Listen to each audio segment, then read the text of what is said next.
é o nosso pastor. Ele é aquele que deve ser buscado, lembrado, exaltado, honrado, adorado, porque Ele é Deus. Você que é um salvo em Jesus Cristo,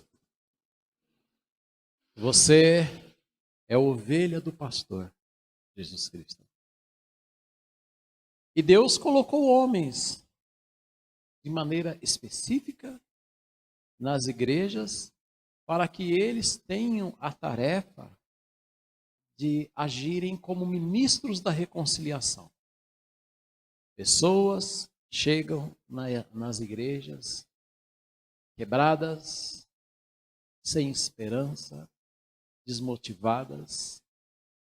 Chegam, na linguagem dos mais jovens, só o pó. E Deus, e Jesus, faz novas todas as coisas. Ele nos transforma de pessoas perdidas em pessoas que foram achadas pelo pastor Jesus.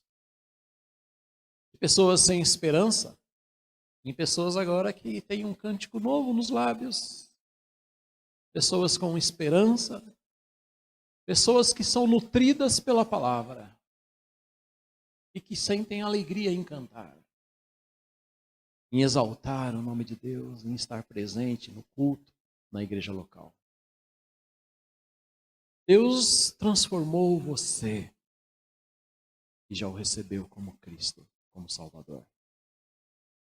E você é ovelha do pastor Jesus Cristo. E o pastor que foi chamado na igreja onde você congrega e nas demais igrejas, são pastores fiéis, também são ovelhas. Todo pastor é ovelha.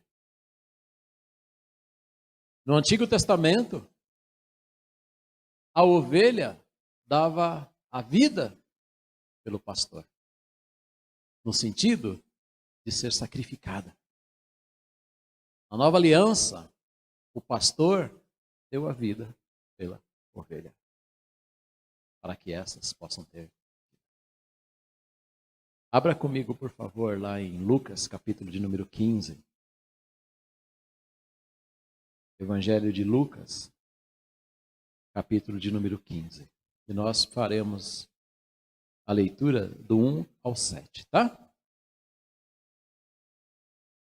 Lucas 15, 1 ao 7. Nos diz assim.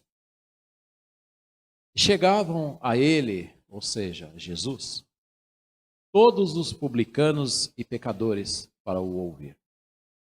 E os fariseus e os escribas murmuravam dizendo: este recebe pecadores, come com eles. E ele lhes propôs esta parábola, dizendo: que homem dentre vós, tendo 100 ovelhas, e perdendo uma delas, não deixa no deserto as 99 e não vai após a ovelha perdida, até que venha a achá-la. E achando-a, põe sobre seus ombros alegremente, e chegando a casa, convoca os amigos e vizinhos, dizendo-lhes: alegrai-vos comigo, porque já achei a minha ovelha perdida. Digo-vos que assim haverá alegria no céu, por um pecador que se arrepende, mais do que por 99 justos que não necessitam de arrependimento.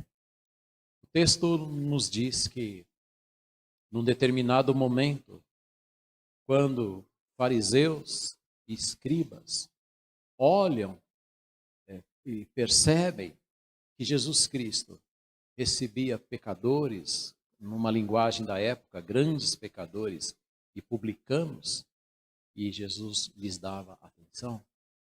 Os fariseus, que eram aqueles que se achavam a nata religiosa da época, e assim eles eram considerados, e se afastavam dos pecadores, porque segundo eles, Jesus, ou Deus, melhor dizendo, eles não criam em Jesus, então Deus, o Criador, ele não dava a eles o favor, a graça, a misericórdia, então eles se afastavam dessas pessoas e julgavam Jesus. Olha, ele quer ser mestre, ele é mestre, ele tem os seus discípulos, mas ele recebe publicanos, por exemplo. Quem eram os publicanos? Eram aqueles judeus que trabalhavam para o Império Romano cobrando impostos. E eles, além de cobrarem a parcela que era devida ao Império Romano, geralmente eles cobravam algo a mais. Eles pressionavam o povo, eles extorquiam os judeus. Então os publicanos eram odiados. Eles eram tidos como os maiores pecadores. E além dos publicanos, outras pessoas se apresentavam diante de Jesus Cristo e eram tidos como pecadores, por exemplo, adúlteros, homens que, de uma certa maneira, pisoteavam aquilo que era favorável para a sociedade, eram pessoas intransigentes, homens sem pudor.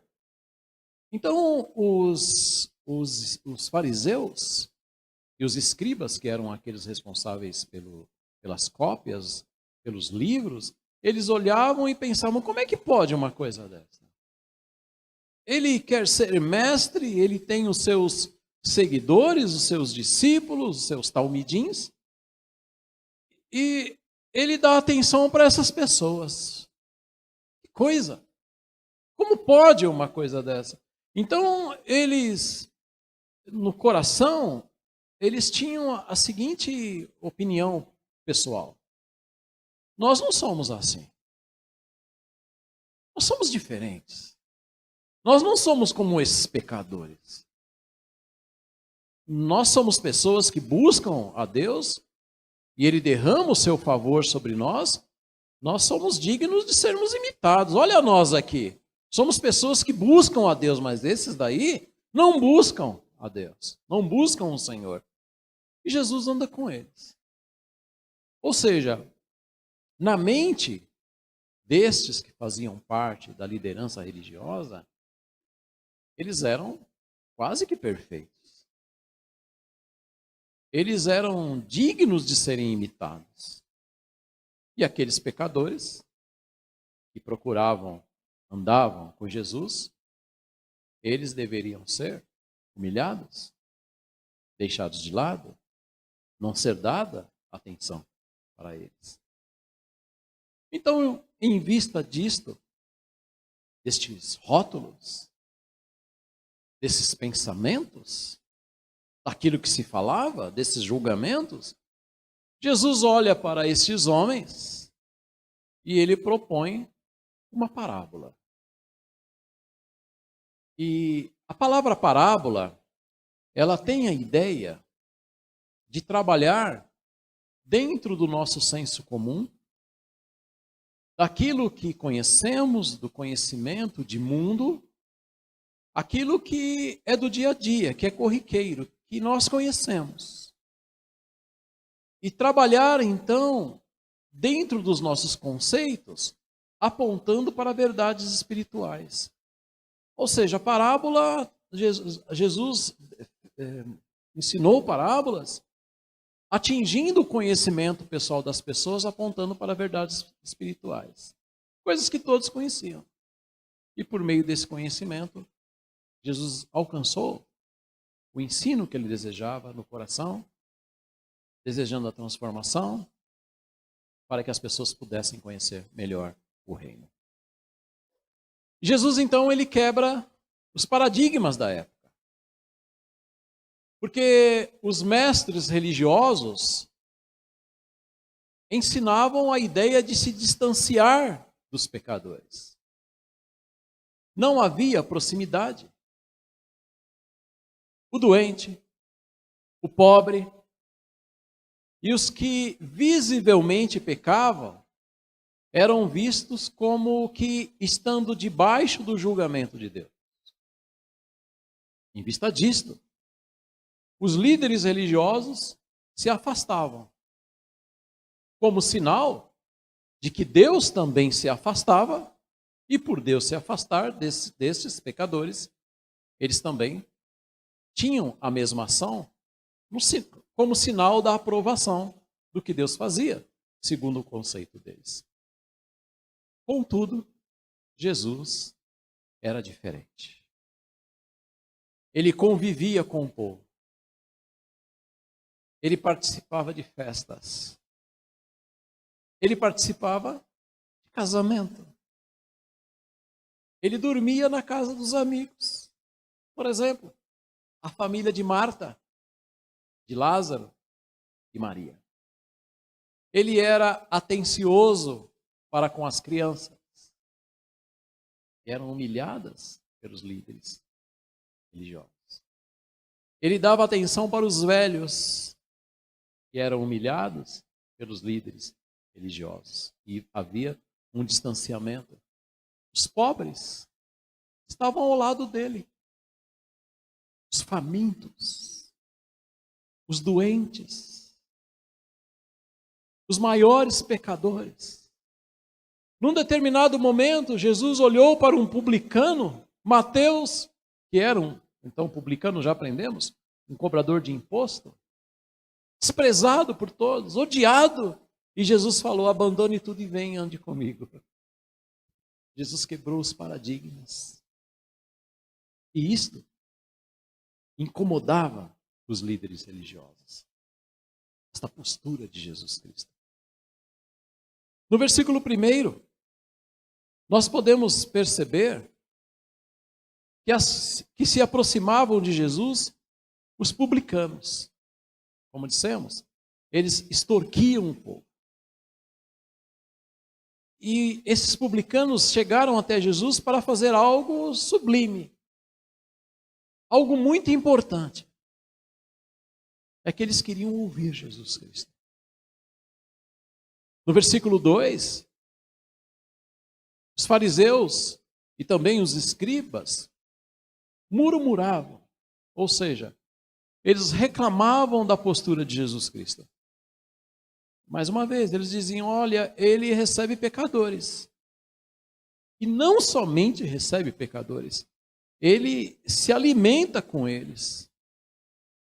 Essas pessoas que vão até Jesus são pessoas estranhas, com no mínimo um caráter duvidoso.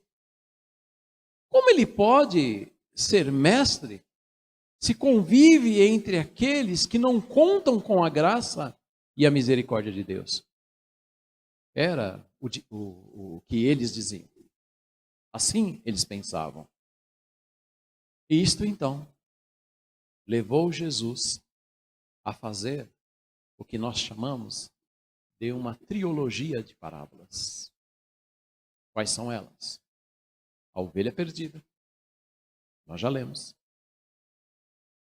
A dracma perdida e também o filho pródigo. As três parábolas apontam para o fato de que algo muito importante, de grande valor, algo insubstituível se perdeu. Mas foi achado. E quando foi achado, houve imensa alegria de se achar e se encontrar. Num determinado dia,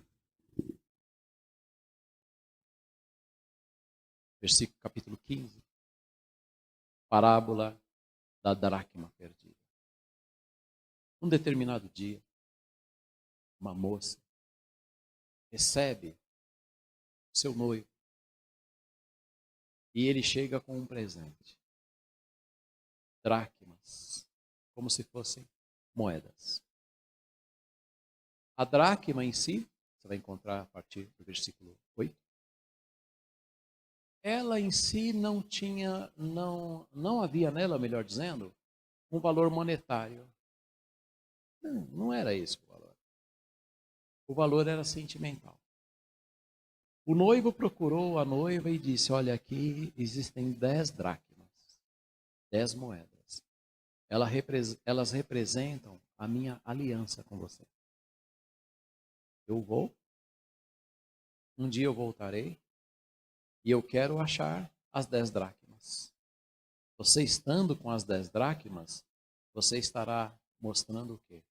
Olha, você para mim é o meu amado. Eu me conservei para você. Sou fiel a ti. Todo esse tempo que você ficou fora, me mantive fiel a você. E aqui estão as 10 dracmas que você me presenteou. Cuidadas, limpas, como você me passou. Guardadas todas as suas proporções, é como um namorado que dá uma aliança de compromisso para a sua namorada. O Vitor tem uma aliança de compromisso ali, não tem, Vitor? Mostra para nós, Vitor. Olha ali. Ó. Guardadas todas as suas proporções, as 10 dracmas representavam isso. E num determinado dia, ela procura e só acha 9 dracmas. O desespero bate na alma dela. Não é devido ao valor monetário, mas porque existia uma carga sentimental. Existia entre ela e o noivo uma aliança.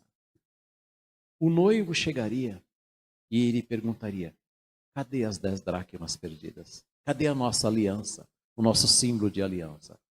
E ela perdeu uma pecinha, uma dracma. O que ela faz?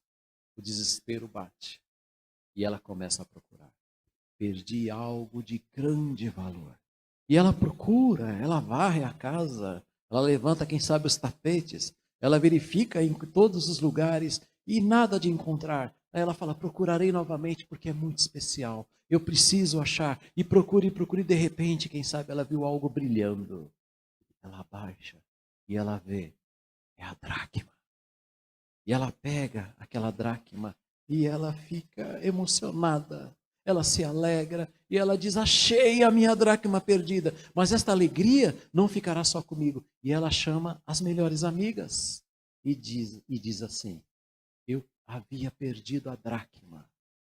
Eu havia perdido uma, tinha 10, e agora eu achei. E eu quero dividir a minha alegria com vocês. Venham para a minha casa, venham. E ali há uma celebração de alegria. Nós estamos falando de uma dracma, algo inanimado. Então a responsabilidade de se manter as 10 dracmas era da noiva, era da mulher. No final do capítulo 15, não no final, mas um pouquinho mais para frente, a gente vai ver a parábola do filho pródigo. A palavra pródigo quer dizer esbanjador. Este filho um dia chega para o pai e diz assim: pai, a gente precisa conversar. O que foi, meu filho? Não está dando mais não, pai. O que aconteceu? Eu quero ir embora. Embora? Como assim? Pai, eu vou embora. Eu quero largar esse lugar aqui. Quero largar a casa. Eu vou cuidar da minha vida, pai. Mas, filho, peraí, aconteceu alguma coisa? Não, não aconteceu nada, pai. Eu não tenho sido um bom pai para você? Pai, o que é isso? Lógico que o senhor é um bom pai.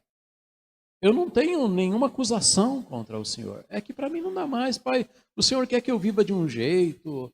O senhor tem as suas leis dentro de casa, tem as suas ordens, as suas diretrizes. E eu cansei, pai. Eu cansei. Quero viver a minha vida, quero curtir o mundo, quero ter o meu prazer. Eu vejo os jovens do mundo aí. Eles têm a vida deles, eles curtem, eles fazem o que querem. E é isso que eu quero para mim, pai. Eu não quero mais viver aqui dentro, não. Não tem nada contra o senhor, não leva a mal, sou eu. Tá bom. Já pensou bem? Já? É isto que você quer? Sim, pai. É isso. Pai, preciso da sua ajuda. Me dê a minha herança. Parte da minha herança. E o pai ouviu aquilo e com certeza, certamente ele pensou assim: mas espera aí, quer a herança antes de eu morrer? Ele não precisaria. Mas mesmo assim, ele atendeu o filho. E ele deu a herança. O filho saiu de casa, encontrou colegas que o abraçaram, o beijaram, o levaram para curtir a vida. E o dinheiro foi acabando. E ele fez coisas que desagradariam o coração do pai, se ele soubesse. E foi curtir a vida da maneira dele, e o resultado é que o dinheiro foi acabando. Pródigo, esbanjador, esbanjou. E quando ele começou a perceber, o dinheiro estava quase que terminando. Mas ainda dava para curtir e pagar as contas dos seus amigos, e ele era abraçado, ovacionado e tido como um grande amigo. E aí o que acontece é que o dinheiro acabou. E aqueles que o bajulavam, aqueles que estavam com ele, presentes, foram se afastando. E quando ele percebeu, estava sem dinheiro, sem trabalho, e começou a passar fome, e não tinha onde dormir. Os amigos foram embora, e ele procurou serviço e nada. E de repente, ou num determinado momento, ele encontra um trabalho onde foi oferecido cuidar dos porcos.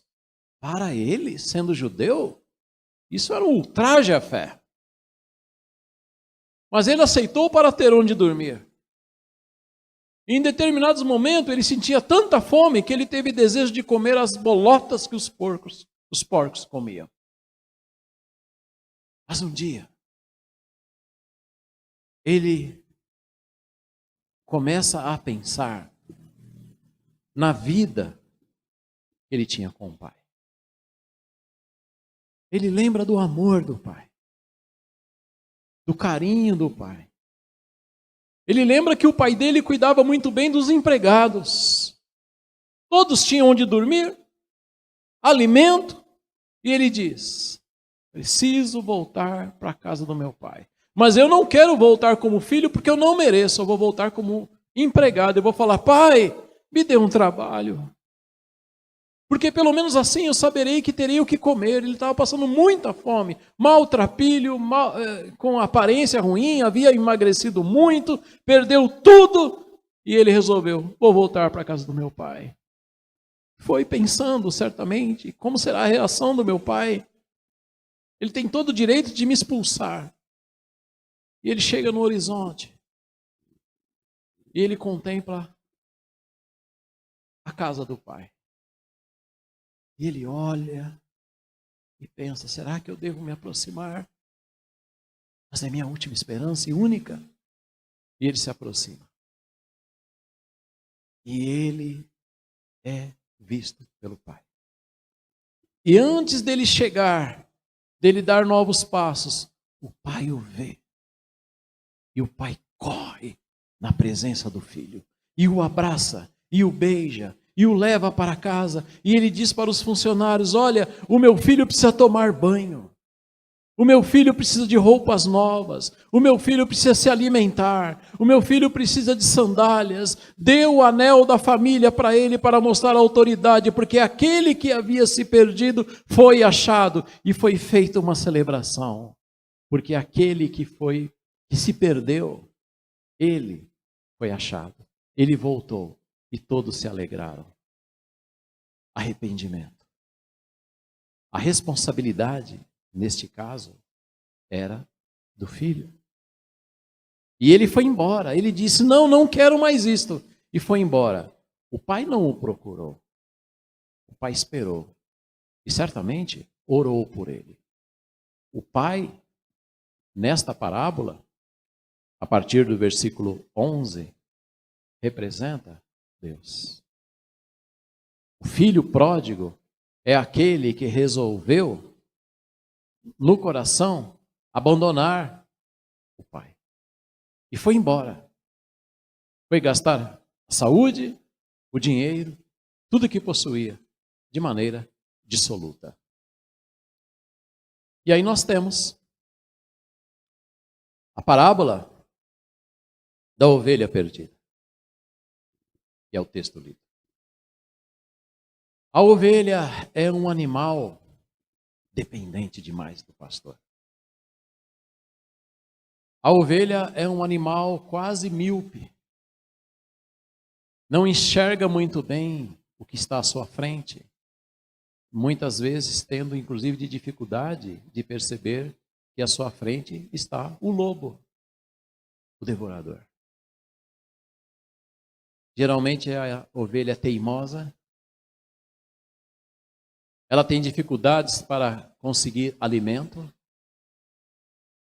Ela não costuma tomar água em correnteza. Precisa ser preparado um lugarzinho para ela. Ela depende muito do pastor. A ovelha, ela ouve a voz do pastor e identifica. Tanto é verdade que se num determinado ambiente, num determinado espaço, você tiver, suponhamos, 4 pastores, cada um, suponhamos, com suas 50 ovelhas, então naquele espaço, 200 ovelhas. 50 vezes 4, 200. As ovelhas conhecem tanto a voz do seu pastor, quando o primeiro pastor chega para chamar as suas ovelhas, somente as ovelhas dele sairão, as 50 dele. Depois chega o segundo pastor. Ele chama as suas ovelhas, elas ouvem a voz do seu pastor. Somente elas saem do lugar e vão atrás do seu pastor. E assim, cada pastor. Então a ovelha ouve a voz do seu pastor. Nós ouvimos a voz de Jesus Cristo. Porque somos ovelhas.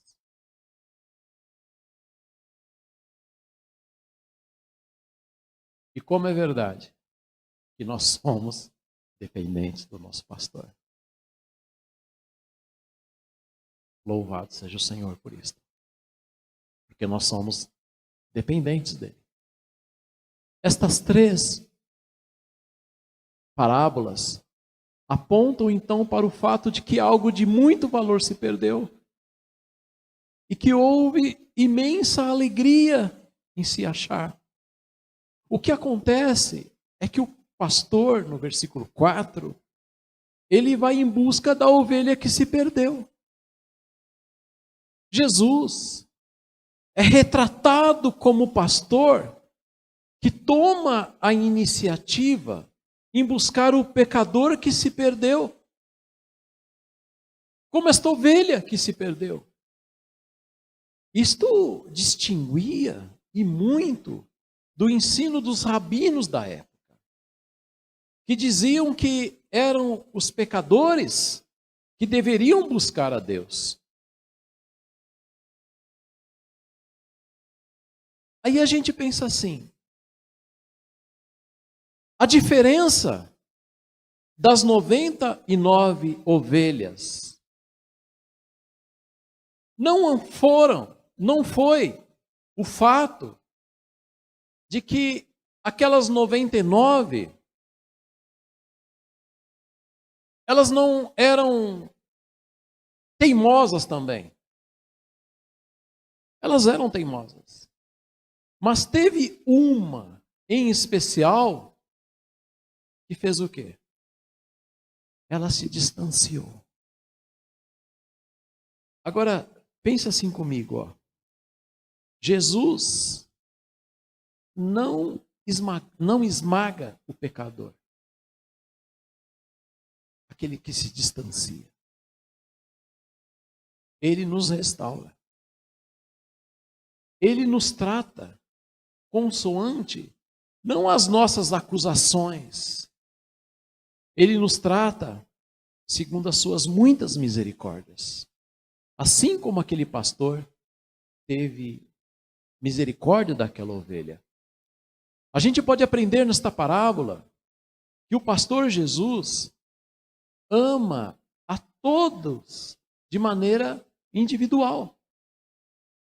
Eu proponho algo que é impossível.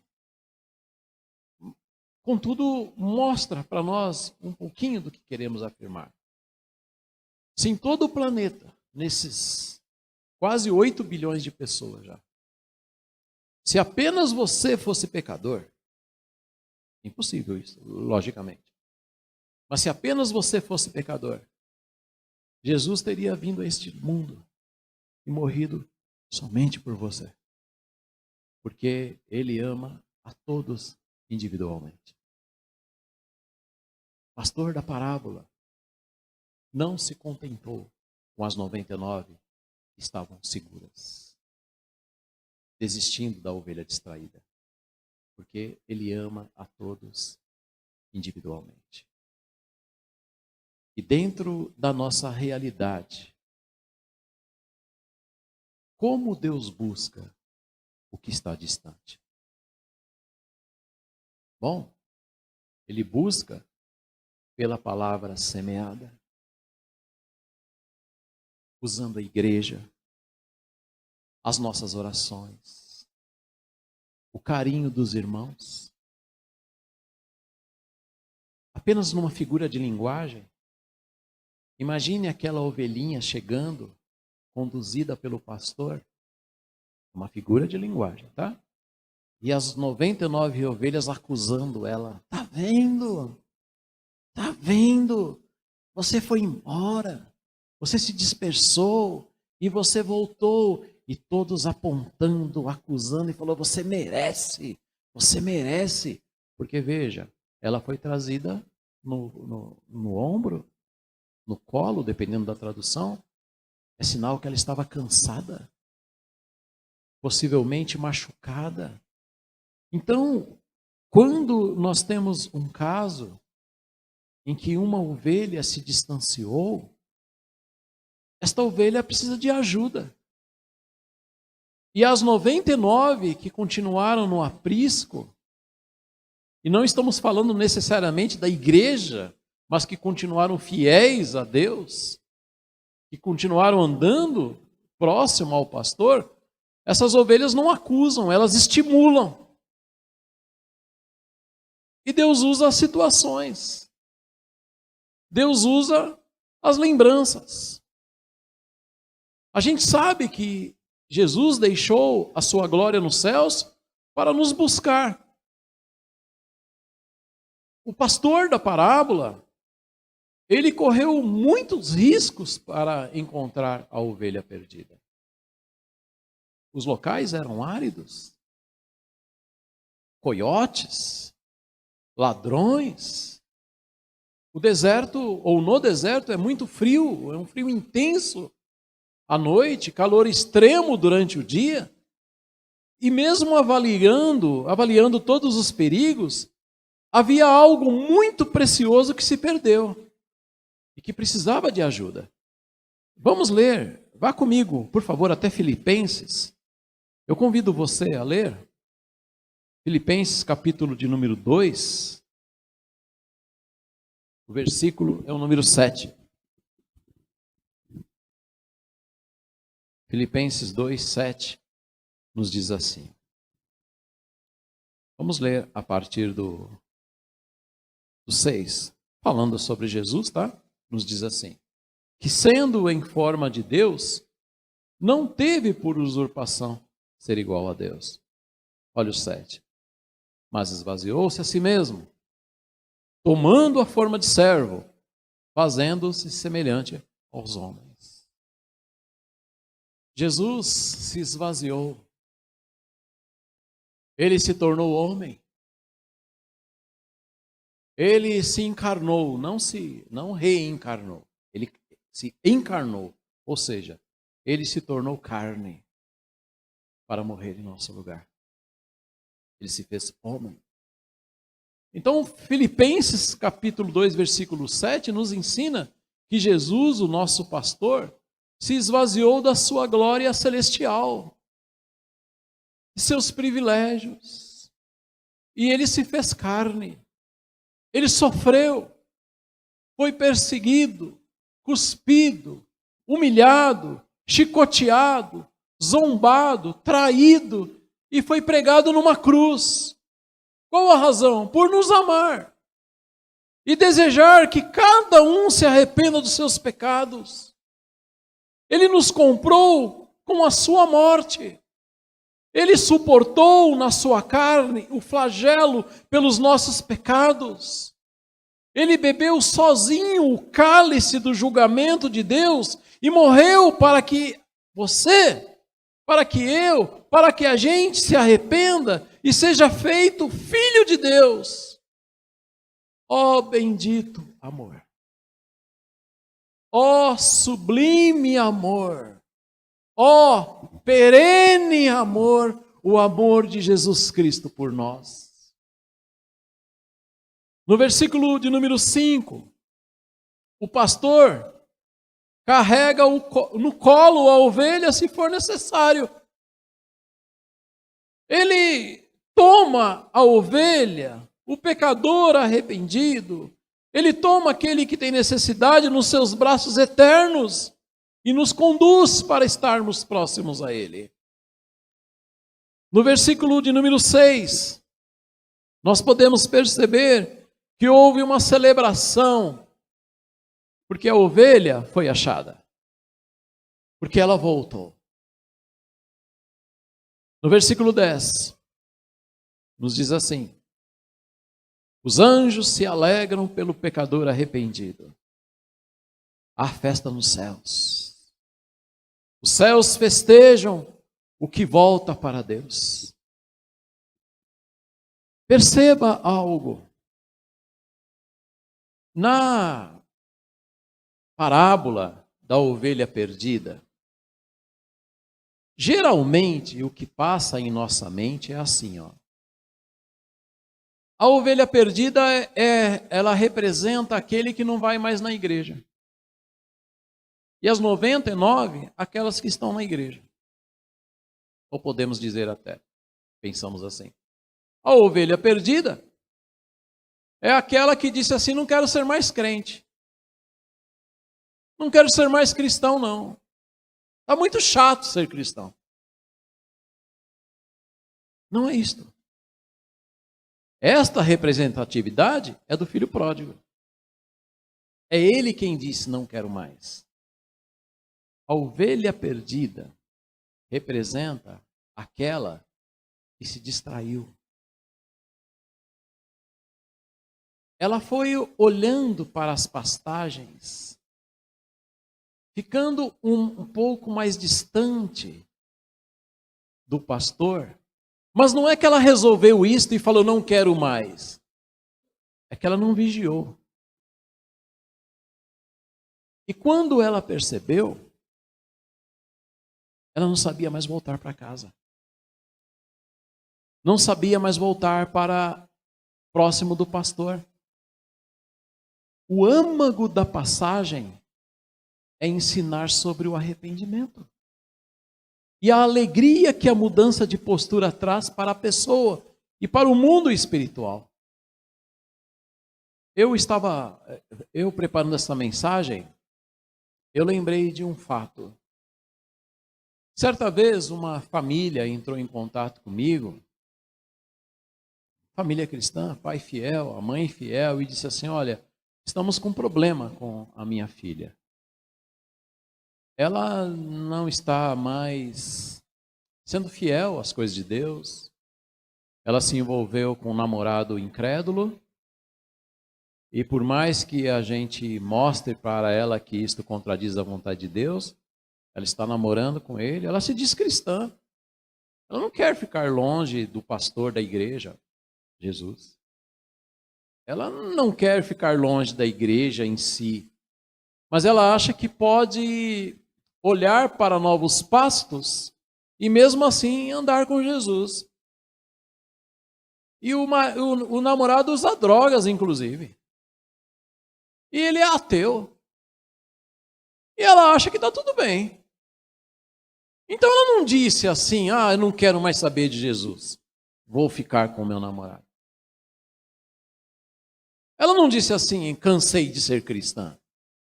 Cansei de estar com o pai e de ser do pai. Como disse o filho pródigo. Mas ela olhou para o horizonte e parece que a grama do vizinho é mais verde. E começou a namorar o rapaz. E a família chamou o pastor para conversar. E o pastor conversou com a moça e nada. Não tinha jeito. E ele aconselhou os pais: manda embora de casa. E a família me ligou e falou: isso é certo, pastor? Bom, dentro das nossas possibilidades, nós visitamos a família e começamos um aconselhamento. E, resumindo, hoje, quando nós tivemos a oportunidade de encontrá-la há um tempo atrás, não somente ela, mas os pais, tudo foi mudado. Não namora mais esse rapaz. Está esperando no Senhor. Está firme com o Senhor. E ela percebe que, num determinado momento, ela estava longe da vontade de Deus. Então ela não disse, não quero mais saber de Jesus, como muitos fazem. Não é verdade? Eu conheço alguns assim. Como filho pródigo. Então, perceba. No caso da ovelha que se perdeu, ela se perdeu. O pastor foi atrás. E ele foi atrás. E ele achou. E ele a trouxe. Porque ela não conseguia mais voltar para o caminho. Então, queridos, existe ovelha dentro da igreja que vive como ovelha desgarrada. Embora seja vista no aprisco, está com a cabeça baixa, acanhada, olhar espiritual estranho, se distancia das outras ovelhas, deixa o bom pasto e se encanta por pastos estranhos, totalmente sem nutrientes. A ovelha da nossa narrativa, a ovelha da parábola, não foi perdida pelo pastor, que fique claro isto. Não foi ele que a perdeu. Ele cuidou de todas. Ele não se descuidou. Ela desgarrou-se do rebanho, porque ela foi atraída por novas pastagens e se afastou do convívio do rebanho. Como dissemos, a ovelha é um animal frágil, teimoso, indefeso e míope. Para estar segura, ela precisa do cuidado do pastor e também da companhia das outras ovelhas. O pastor não desistiu dela.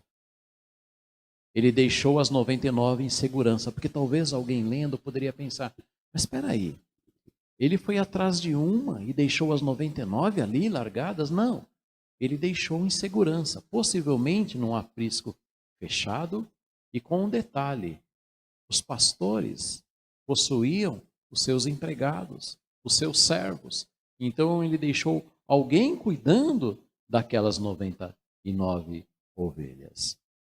Então o pastor não desistiu dela.